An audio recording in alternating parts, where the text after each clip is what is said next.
Hello and welcome to today's live on Equa Television. From Monday down to today, Thursday, we've been talking politics because we're in the spirit of politics in Nigeria, the electoral season, of course. And today is not going to be different because we will still be talking on political issues. But I won't be doing this alone. I have Solomon Sambo and Sele Elisha. Morning, Lois. Morning. Thank you for having us.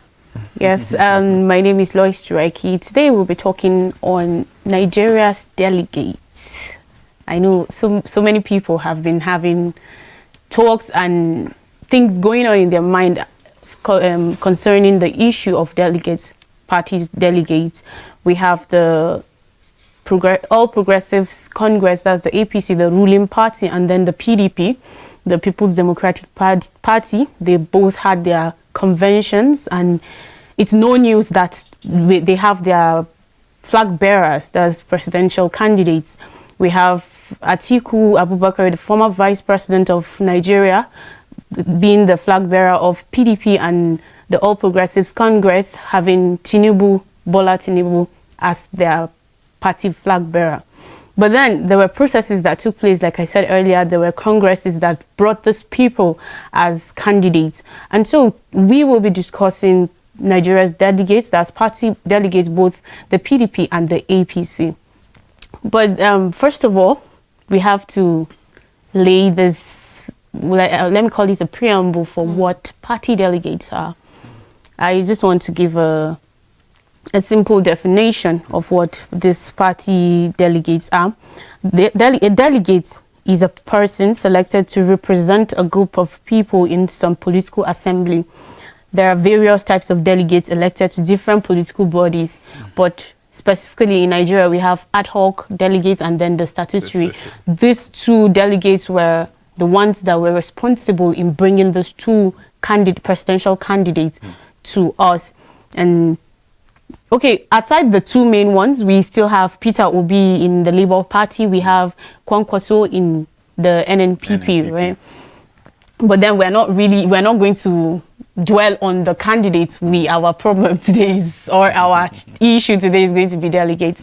So, like I've said, there are people that represent these political bodies. So, Sele, I don't know if you have something else. Yes, you already actually defined who a delegate is. And we know that we have to know that delegates are very important and they are very powerful when it comes to sustaining any democratic processes, because just like you said, we're not dwelling on the candidates, but we have to dwell on who are the people that were responsible to be able to make sure that this candidate emerge as the victors or as a flag the party flag bearers of their various parties. And we know that they're the almighty delegates. I mean, ever since the issue of delegates came into the play and we begin to see how powerful they are, especially the ad hoc delegates, like you said, we know that they are very, very powerful. In fact, it got to a point, or it's at a point right now, that they are the richest people right now in Nigeria because of the part that they play. But we cannot overemphasize their importance, because delegates are very paramount. They are very important when it comes to sustaining any democratic process. You cannot talk about democratic government without mentioning delegates, because they are representatives and they come from various forms, from the ward level to the local government level, state level, up to the national level. Whatever part they play, they are very, very important. And that's why even the National Assembly saw their importance, and that's why it is reflecting in our Electoral Act. So it's really, really paramount that we look at the part that delegates play and what they are not doing right and what they're doing right, and how certain things are supposed to play out when it comes to their roles in any democratic process in any point in time. Well, in addition, I would say delegates don't just appear just like that. They are being empowered by our constitutional by Nigerian constitution, which you earlier said, they have been given, they drive their power, by the electoral law, as amended, 2010, as amended. that is where you find the ad hoc and then the statutory. You know, which still up to now there's this argument out there. You know, the statutory, which is the one that during the super. You can call them the super delegates. The super delegates, you know, those that have the right, you know, to vote. And then you have the ad hoc. Those are the those that hold political. Okay, I think you're sorry, the statutory, those that hold political offices, you know, and then former governors, former vice president, president, and then the rest. And then the ad hoc, those are the ones given the right to vote. And then there's this argument: why will the statutory delegate vote? Because initially they do vote, because once you hold a political office or any political appointment, is an automatic ticket that you to vote. But this particular electoral law that has been amended didn't give that power. So even the statutory delegates now are really pushing hard for the interpretation, you know, of the law. And then not long ago, there's this ruling in Kano that statutory delegates are eligible. They are eligible by law. They are allowed to vote. But I think this is an argument, you know, for another day, because this issue of who to vote as a delegate, because of how delegates have been given power, that up to now, I'm still wondering, you know, the nature of power that has been given to this few people. Because if you look at the entire convention of APC, is just 2,000. The delegates are 2,300, I think, plus. You understand? And then PDP, you have 773 or 73 thereabout. That is the two major political parties that even now, you know, the media everywhere, they are talking about just these two political parties and then the aspirant, you know, because the concentration is on these two parties. And then if you add this number 700 and then you add 2,000, how many would you have? And then looking at like over half of this population of Nigeria, over 200 million, you have almost half registered that are ready for election. That is, let's take for instance, representing 100 million people that will vote. And look at the number. Is it okay? That's the question that people are asking. Yes, if we are saying, agreed, these are the people that will help us select these people that will flag up different political parties, then you ask the activities of the delegate. Are they doing the right thing? That's the question. Just like you mentioned earlier, the amended electoral act gave room for these delegates to have the power. That's talking about the ad hoc, and then they were empowered by the law. Then the statutory delegates now did not have the power to vote, as they were more or less, would I call them observers? They were observers during the primaries, both the two parties that we've been talking about. And you know, it was said that the South would have gotten more of these delegates, but because of the change in the Electoral Act, it made them they had less people, less delegates, because at the end of the day, the South had 355.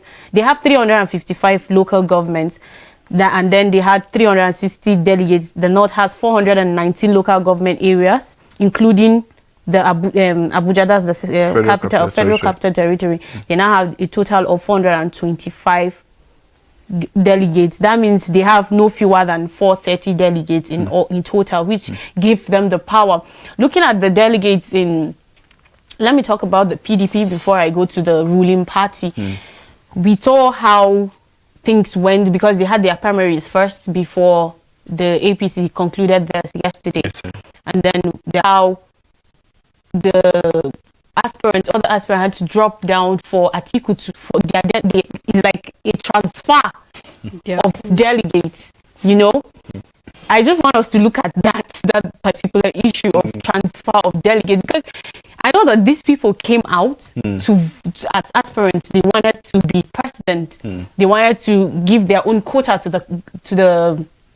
the country. They went around doing campaigns and all of that, showing their manifestos, telling Nigerians that they can do better than the present administration that in power. They want to change the issues of insecurity, the issue of education, the health sector, you know, all ramifications. But at the end of the day, at the dying minute, we saw that they transferred their delegates because, okay, looking at Tambua, in the analysis, he had more of the delegates in his zone because of the number of local governments that were in that area.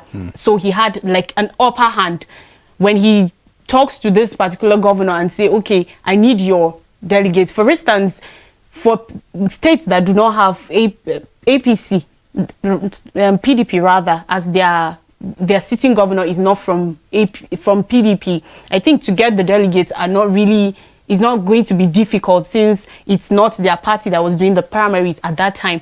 So they had to go and do all those, you know, talk to them. We need transfer of delegates, your delegates, since you're not in our party, we need your delegates to do this, to vote for the person we want. And at the end of the day, we saw how all these transfers took place, and then Atiku emerged as the flag bearer.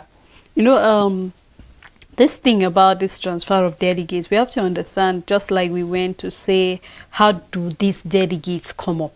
And most times they're being elected into office. An election is being conducted. But in a place or in a situation whereby the governor of that state can influence that, you can hear that there are situations that there was no election of any form that was conducted in any way. The governor would just say that, okay, I think this is my chairman. I just need you to pick 1, 2, or 3 people that I want to go and represent us in the convention that we select. And definitely they will dance to the tune of the governor. They will definitely dance to the tune of whoever is there.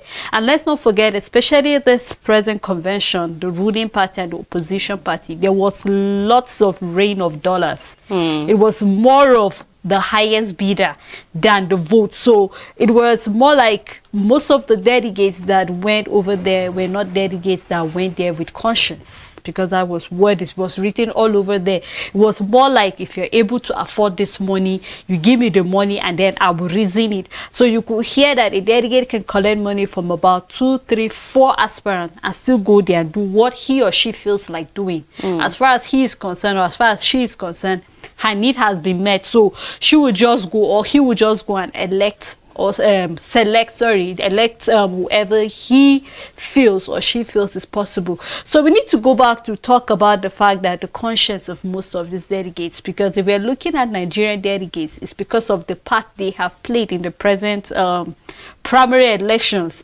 We cannot all go there to elect who we want to be in the office, and already it's in the Constitution, the Electoral Act. It provided either direct, indirect, or consensus. And most of the parties went for the indirect. That means we cannot all go there. We need to elect certain people that will go represent us. It's expected that the people we're electing are people that are educated enough. You know this aspirant, you've had 1 or 2 conversations with them, but reverse is the case. Most of the ACOC delegates that went there we can't really say they're educated enough about the people. You know, there was a report about one that didn't even know the name of the person they had to even ask him, and he couldn't even write it. somebody had to even write it for him. So we were talking about they have to be educated, they have to know the person they came to elect. But some of them didn't even know all of that. They were more of, okay, they've given us money. We've seen the story of somebody that they gave him money and he went to his community to share, and then people were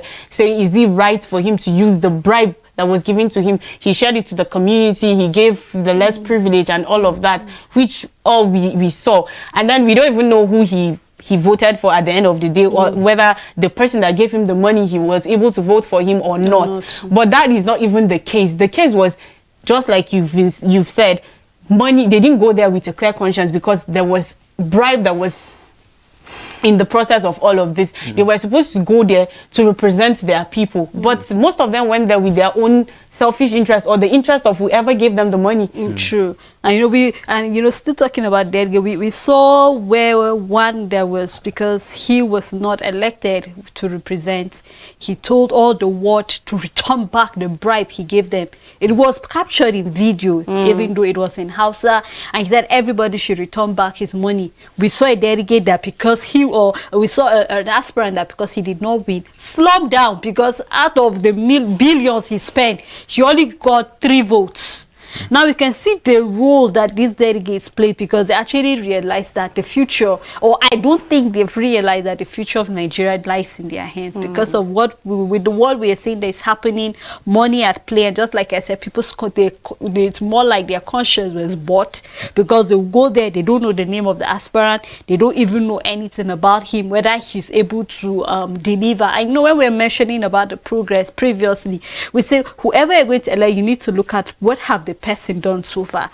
Can you really say, okay, when you were the chairman, what did you do in your local government? When you were the governor, what did you do in your state? We're talking about the little position, but these delegates are not really people who really sat down to really study about things like that. All they were after is going out there and casting who they feel maybe, or who the governors. So we can see that most times the governors actually have a very, very high influence in what these delegates turn out to do at the end of the day.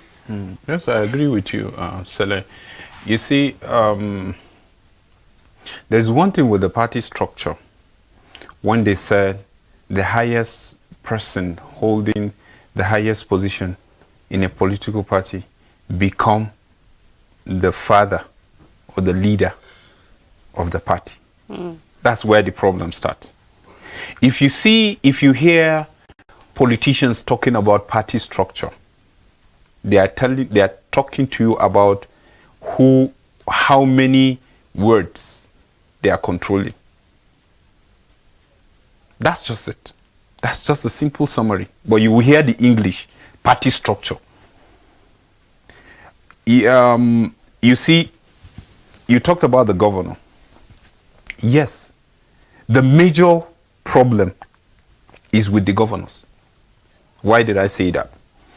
Because as a governor of a state, under that party, you are the leader of the party. So that means even the chairman of the party, which is supposed to be independent, because you have to separate party from governance, even though it's the platform that brought you. Because before you choose a political party, they have manifesto, they have their constitution. You have to align with them. So coming, ideally, it's supposed that whatever you are going to do as the leader, it's supposed to align with what the party agrees, their philosophy. You get it? But some of these politicians will just come for the party. Maybe it's simply because it's the ruling party and they feel they will strive hard to just get the ticket because it's a ruling party, and let me just go there and then do my own bidding. So when they get there, you will see their selfish interests now manifesting over the supremacy of the party, which they have the state party chairman. And in every local government, you have a local government party chairman with the ESCO, secretary, and the rest. But this is what normally happens. Once the governor comes, anytime there's a party convention, that's from the grassroots. He will make sure he control who becomes the chairman of the party in a particular local government. Once they do that, they are thinking of the next election. That is why you will find out in this country, somebody is coming for the first time to spend 4 years, but already not even spending 100 days in office, but he's thinking of second term. That's the problem. So because he's having that, the next thing that he's thinking, when is the state convention? Then he will start thinking who and who and who I am to put to install in such local government to be party chairman, to be secretaries. So from there, it starts. So after that, he is preparing himself for the second term that he didn't even spend 1 year. Now he start thinking, these people that I put there, against, most times if you find out, is against the people's wish and interest. And then once these people come, definitely you have to be loyal to him. So issue of delegate is a party affair. Then now they will start saying, okay, I put you there to be this chairman of this particular party in this local government. So select people that you know are going to be loyal to you, to do whatever you say, whether it's right or wrong. That's where it all starts. So from there, this party chairman will make sure down to the ward level, who will be the chairman, who will be the secretary. It waters down. Then they will start saying, okay, I bring you. So definitely bring people that will be loyal to you. After that, then it will come to the issue of delegate who represent who where. Then now the issue of interest start playing. The governor will tell you, this is where I'm heading. So you have to follow. The moment the governor begin to feel like these people are not loyal to him, that is when you will start hearing the fight, defection, going from this party to this party. And then that's where they will start telling you, I didn't know that this is how party A operates, blah, blah, blah, blah. Now I'm coming back to this and that because this is where I feel we find. It's because already somebody have hijacked that structure. Their loyalty possibly may have shifted. Maybe. Not even possibly, it must have shifted. It must have shifted. Simply because maybe he may have done something that they feel they are not comfortable, and they just feel, let's deal with him this way, and then the loyalty will shift. And then from there you begin to see defection left, right, and center. And because that thing played out exactly during Jonathan's time. Where it was going, then all of a sudden defections here and there to the APC, and before you knew it, they were in power. Yes. You know? So when it comes to that, then the issue of delegate, because he knows if he have the entire structure, when you talk about him having the second ticket, he doesn't need to struggle. He doesn't need to even spend money like that. You understand? When you see struggle of a delegate and the rest, and you see money start playing like the highest bidder, it's because there is somebody that is really giving a fight, that is saying, no, this should not happen. That is when you will see like list flying. Today you will see the original, tomorrow they will tell you that another list is out. Simply, why the change of list? If you say from the ward level, it has to be through Congress and people elect, and then just of a sudden before the election, and then you are seeing a new list replacing somebody. That means that person that is being replaced, his loyalty now is not with the person. So at the end of it, you will just see all this issue of fight, issue of decamp and the rest, and then issue of money. The highest bidder, my loyalty is not with anybody.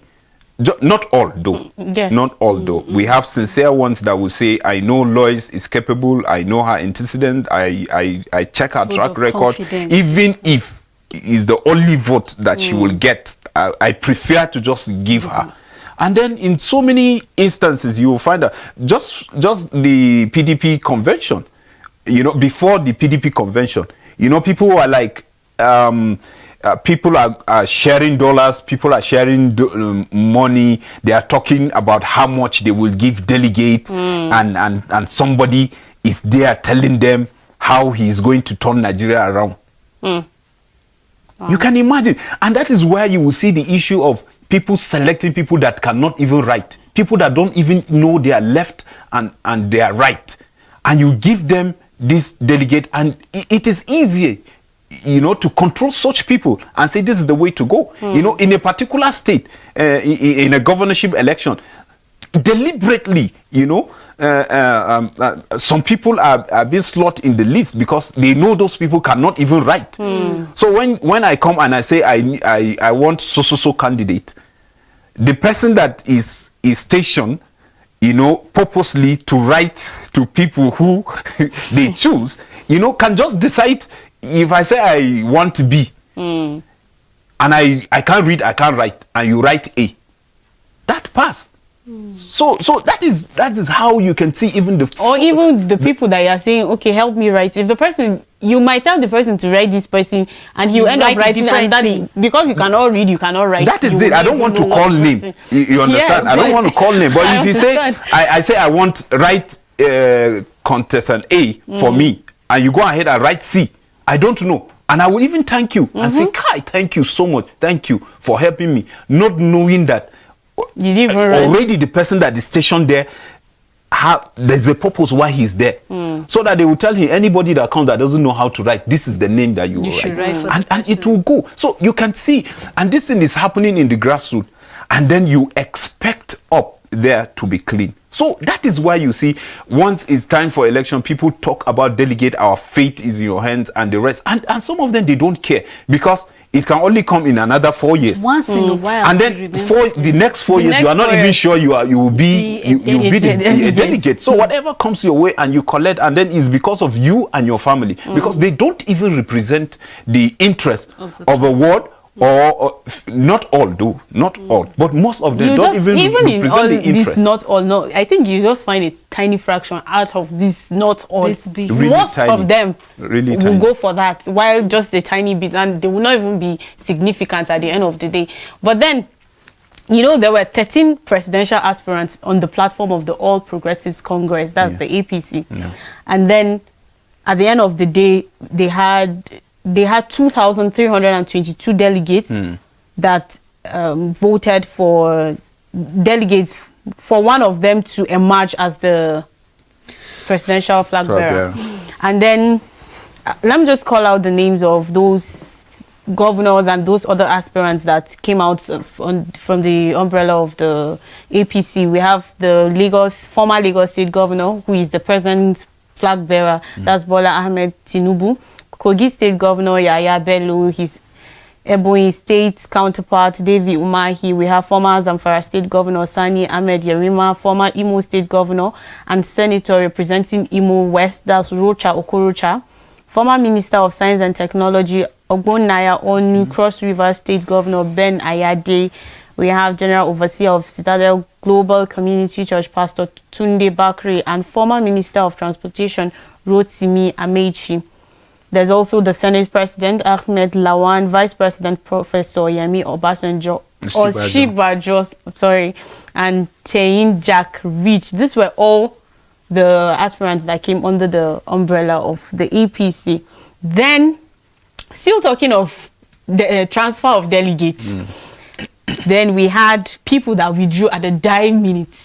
After you used 100 million to purchase a form for you to just come and drop, then you have to think of party interest.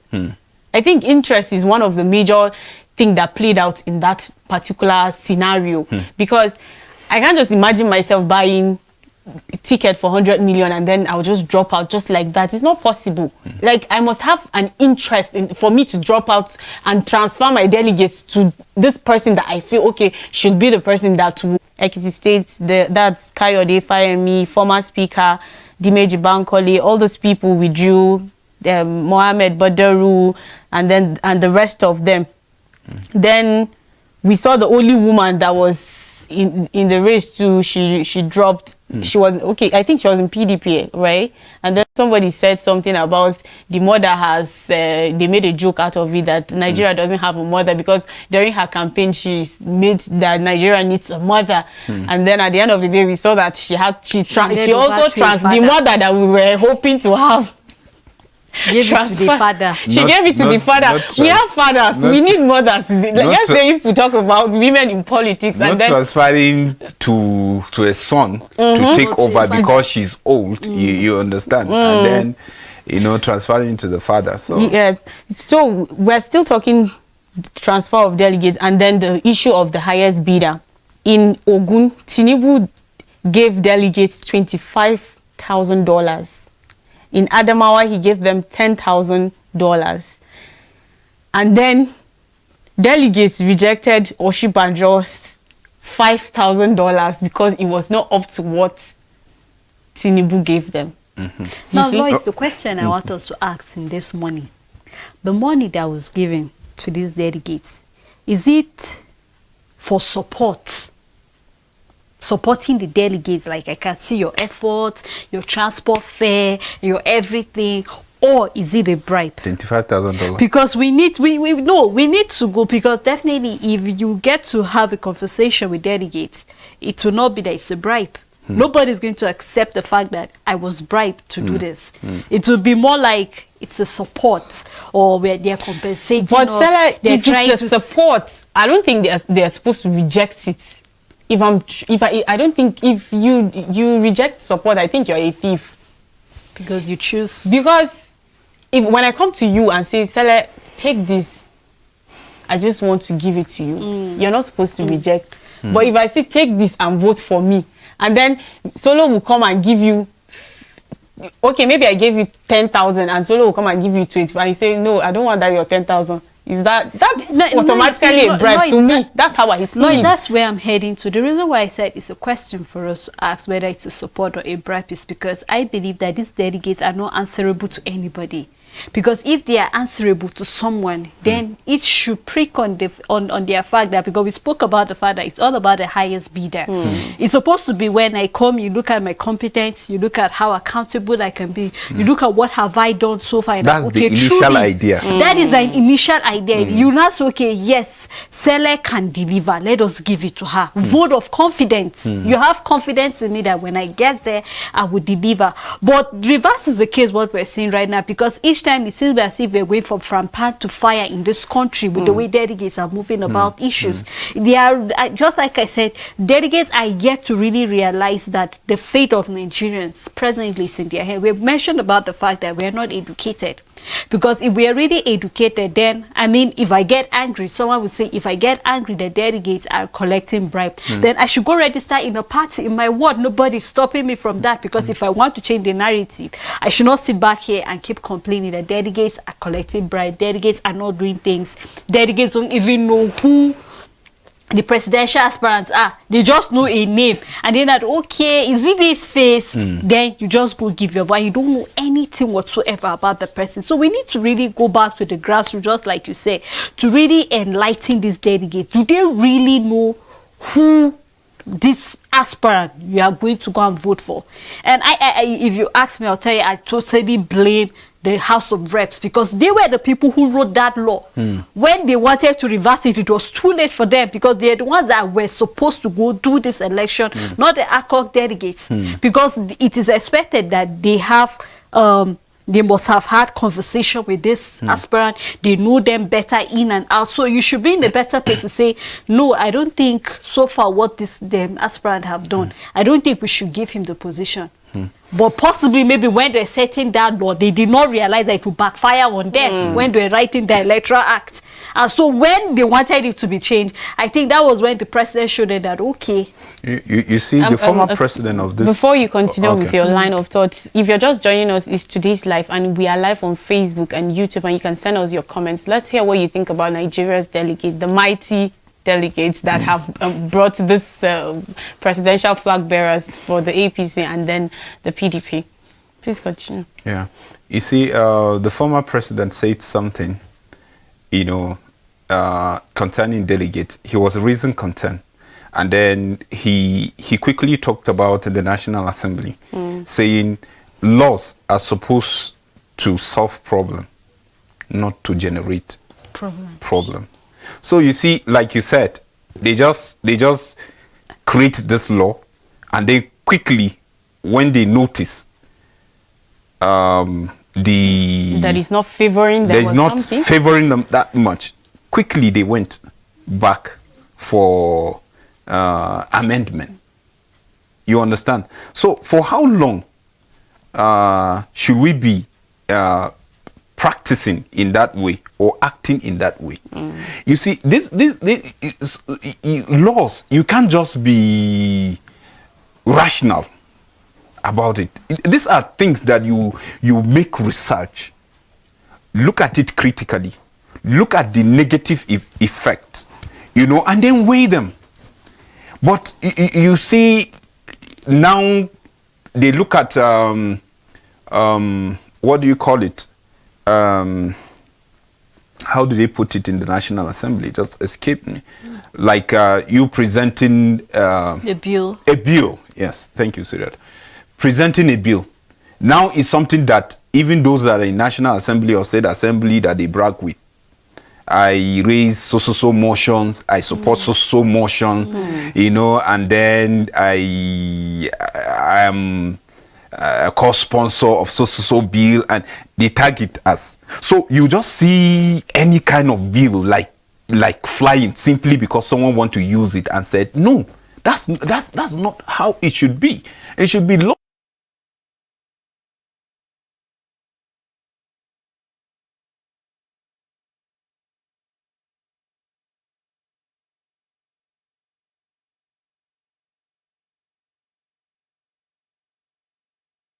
The issue of this delegate, I just feel the National Assembly, have a lot to do. They are trying. They are doing their best. Because when they do the law, that is when the court will interpret the law. And that's why the issue of the ad hoc and the statutory, is even an issue. Because some people feel if statutory delegates were allowed to vote, possibly maybe the narrative may have changed, based on the level of the selection. You look at the how I put it, because so many people don't even know what is happening in grassroots. When it comes to this party, they will just see people just appearing and say, I'm a delegate. They don't know. If you see a former governor fighting with a sitting governor, let me tell you, it's because once the new governor is being sworn in, the next thing he's thinking, what are the former governor's structure? How are they like? He will start, number one is to destroy the structure. Because yes, so that's when you will see the fight start.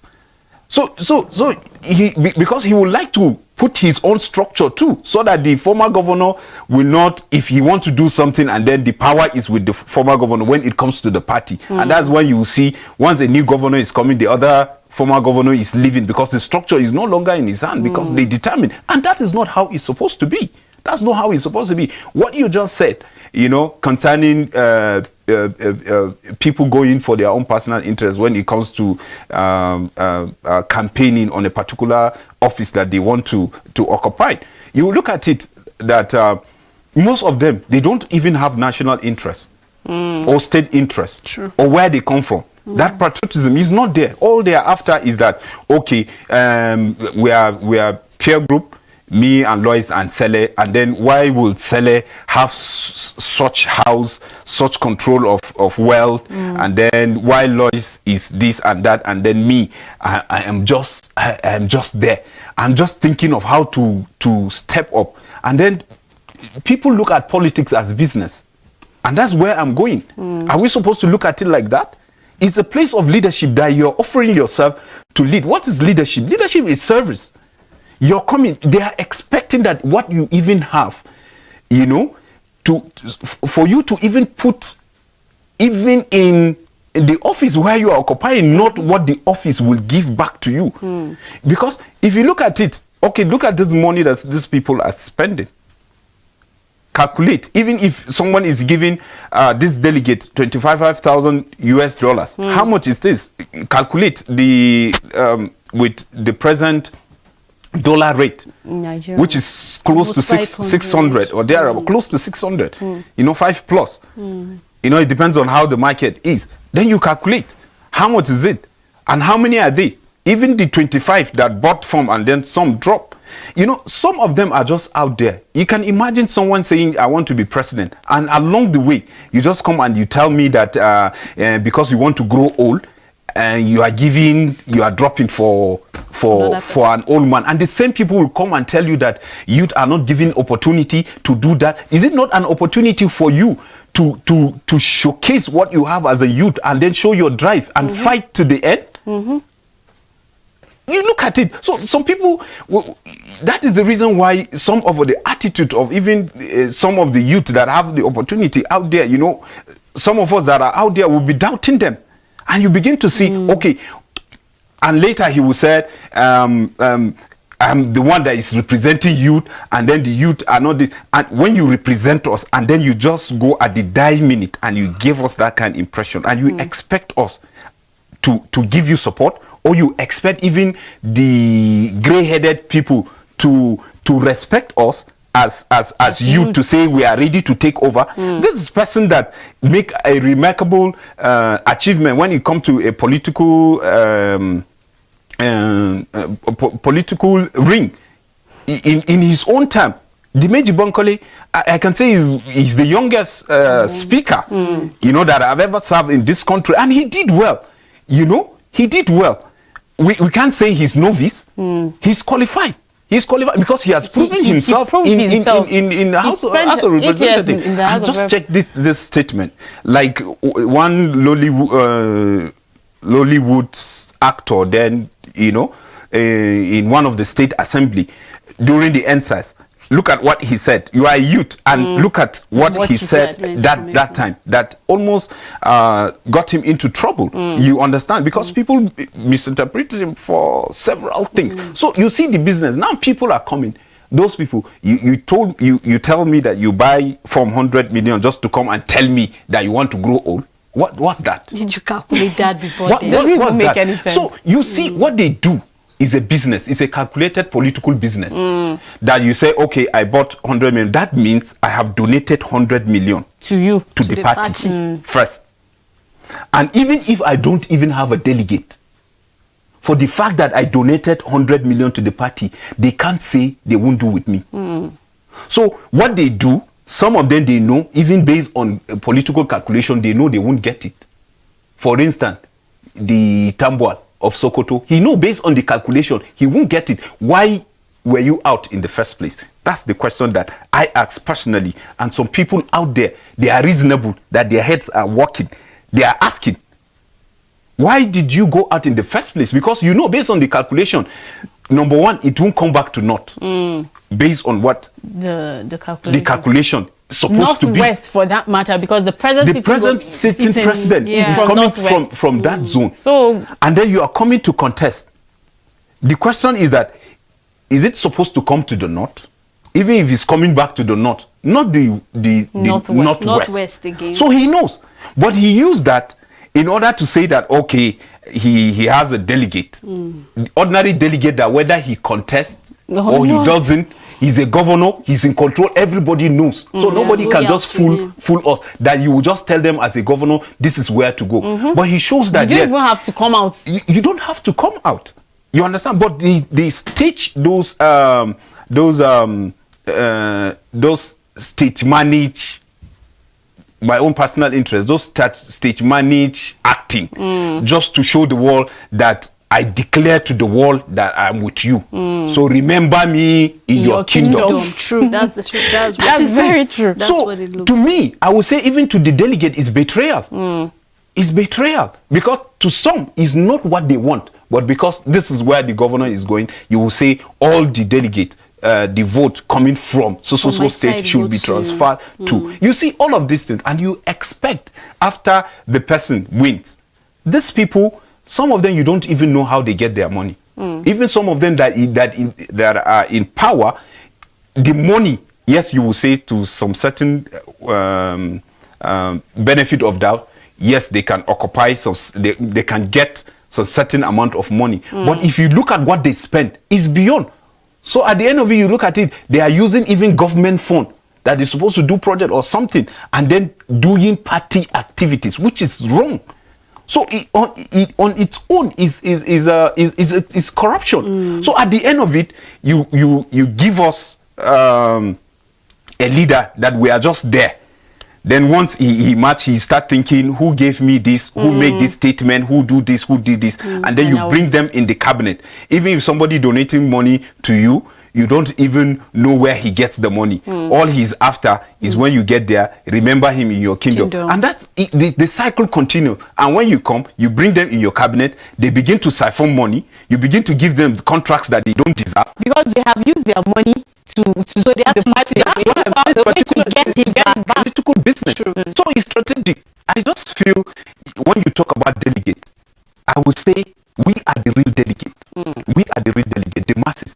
We should tell them that money politics, yes, you can spend your money for all we care. But when it comes to the polling vote, everybody should stand by his vote and make sure his vote count. You know, now we are not supposed to be talking about two political parties in this country, because we have tested them. We have presently over registered 18. This thing, we have political tested parties. So we don't have to dwell on the two major ones that are there. There are so many, several other ones. Look at capacity, look at ideology, look at somebody that really have the interest of this country. Look at even the politician, the presidential aspirants. Nobody is telling you how he want to turn around the fortune of this country. All they are telling you is how to fight security. The security that most of them.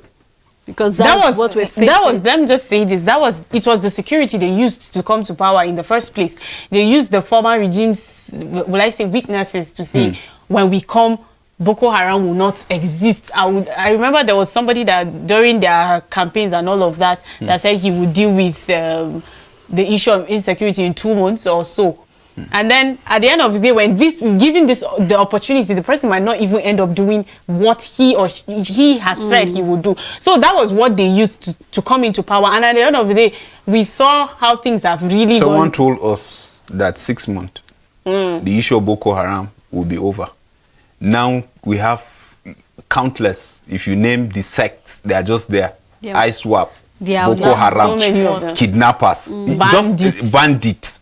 Just name them. They are just there. One and the same, is different. And then you hear somebody is telling you that he's not an angel, he's not a magician. But that's not what you told us. You understand? So what I'm trying to say, all of us are the delegate. If you are eligible and you have your card, if you don't have, the registration is going. Try and do your transfer. Try and do your card transfer to where you think is closer. This thing is on. People should go. Carry, like now I'm talking to you, my distance PVC is in my pocket in case they say everybody stop wherever you are voting. At least, even if it means that I should show my card to know that I'm eligible to vote and vote wherever, I think it's good. That is the only way we can turn around the fortune of this country, and to tell the delegate that we don't care what they give you, but we know you will spend it, but we will change the narrative with our card. I think that is important, and we should follow these candidates very well, from the House of Assembly to the top there, because you know there's this culture in this country that whoever wins at the top as a president, then it's just watered down.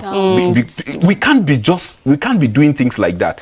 We can't be that foolish. They can't just be fooling us like that. Let's vote for people that we know that they are capable, no matter what party they belong. Because some of them, because of their antecedent, some parties will not give them, because they know that if they come, they will not do their bidding. Knowing that the party itself is corrupt, so they will not give people that are credible. So we should take note of that. And it's important we educate the grassroots. And that's why we're taking our time to explain this thing, that what happened in the grassroots, so that people will be enlightened. And then when you get this information, you tell people out there, this is the way to go. I so much believe in this country, and I see things turning around 2023. We are really concerned about the situation in this country. That's why we came about all of this, to talk and to enlighten people out there that don't know that you own the power, you have the power, you have the PVC, you should go out to vote, because we don't care, like you have said earlier, we don't care whoever they brought out or is their flag bearer. All we need is somebody that is capable, somebody that will change the narrative of this country. And if we don't go out to vote, if you don't have your PVC, we will keep saying it till 2023 when the elections will be rounded up. You must do the needful for us to stop complaining. Complaints will not do anything. We've been complaining as a country. We've been saying a lot of things, but we've not seen anything that has changed. So we have to do the needful in going out to vote. That's the most important part of all these things. And then there were factors that made these people available.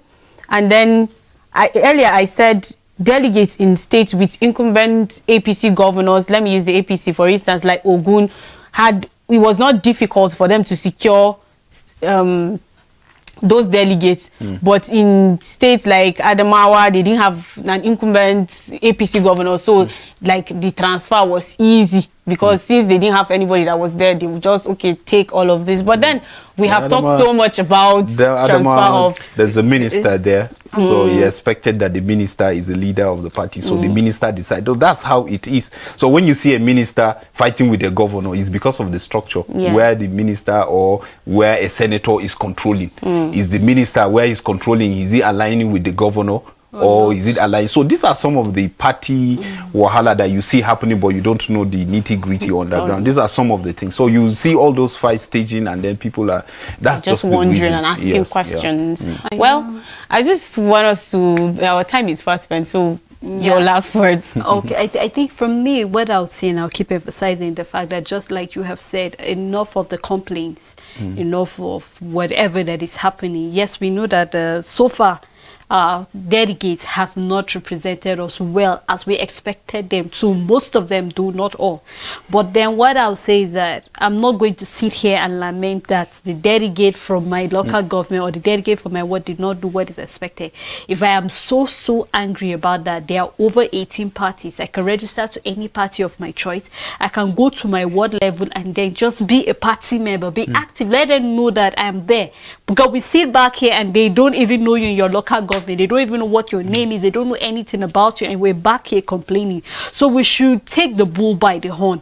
Register yourself in a party, get your PVC, and above all, realize that you can hold these delegates accountable, because they definitely have to answer to us, because we sent you over there. You need to come back and give us answers. And even the aspirants that are now the flag bearer, you also owe us an answer. So we should hold them accountable for whatever the situation is. Just like I said, we need to go back to the table where we do votes of confidence, not about the highest bidder, but to realize that our destiny is in our hands, and we need to really plead with the conscience of these delegates, and also to plead with the conscience of each and everyone, because we are all delegates that will have to go out there to actually pin our vote. So let's do the right thing. Thank you, Sally. Yeah, for me, I would say the delegates have done their worst. And then now we have the candidates out there, because today is the deadline of submission from INEC. Yes. I would say, okay, now they will start going around canvassing for vote. Don't be carried away with the normal campaign promises that we know.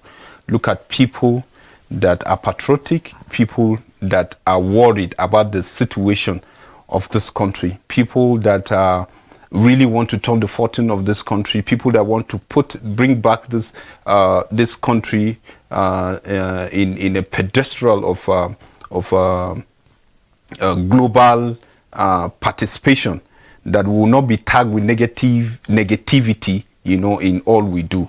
And I feel it is possible. So let's not look at party. But we should look at competence and then do our vote. Thank you so much. We have a comment on Facebook from Ginda OV Ezekiel. He said constitutional provisions. Thank you for this comment, and thank you Solo and Sele for doing this with me. To our viewers, remember that your PVC is what you need to change the narrative of this country. We can't keep complaining and blaming our leaders for doing the wrong things. If you don't stand up, if you don't have your PVC, we will keep telling people to go and get their PVC so that you will be part of the change that this country needs. It has been today's live on Equa Television, and we have more programs that you can watch and get enlightened and get informed of. Just keep watching Equa Television, and tomorrow again we shall come your way by God's grace with another fresh episode of today's live. I am Lois Turaki. Have a blessed day.